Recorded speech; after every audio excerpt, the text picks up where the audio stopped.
Ipagpauman ninyo po if I appear to be sympathetic to the plight of Congressman Barsaga.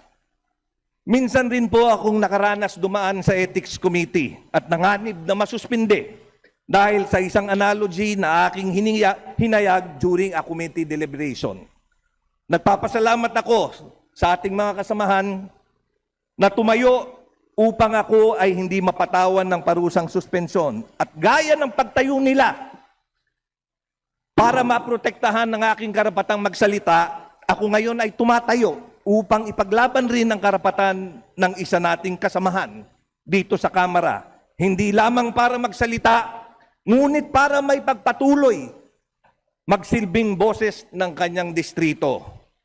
Kagaya ng sinulat ni Evelyn Beatrice Hall, I may not agree with what you say, but I will defend to the death your right to say it. Thank you very much, Madam Speaker. Ipagpauman ninyo po if I appear to be sympathetic to the plight of Congressman Barsaga.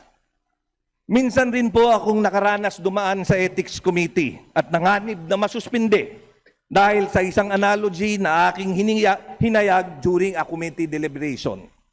Nagpapasalamat ako sa ating mga kasamahan na tumayo upang ako ay hindi mapatawan ng parusang suspensyon at gaya ng pagtayo nila para maprotektahan ng aking karapatang magsalita, ako ngayon ay tumatayo upang ipaglaban rin ang karapatan ng isa nating kasamahan dito sa Kamara.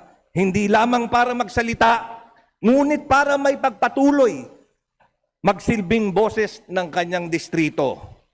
Kagaya ng sinulat ni Evelyn Beatrice Hall, I may not agree with what you say, but I will defend to the death your right to say it. Thank you very much, Madam Speaker. Ipagpauman ninyo po if I appear to be sympathetic to the plight of Congressman Barsaga.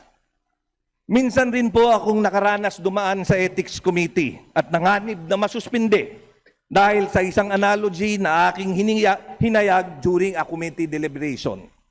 Nagpapasalamat ako sa ating mga kasamahan na tumayo upang ako ay hindi mapatawan ng parusang suspensyon at gaya ng pagtayo nila para maprotektahan ng aking karapatang magsalita, ako ngayon ay tumatayo upang ipaglaban rin ang karapatan ng isa nating kasamahan dito sa Kamara. Hindi lamang para magsalita, ngunit para may pagpatuloy magsilbing boses ng kanyang distrito. Kagaya ng sinulat ni Evelyn Beatrice Hall, I may not agree with what you say, but I will defend to the death your right to say it. Thank you very much, Madam Speaker.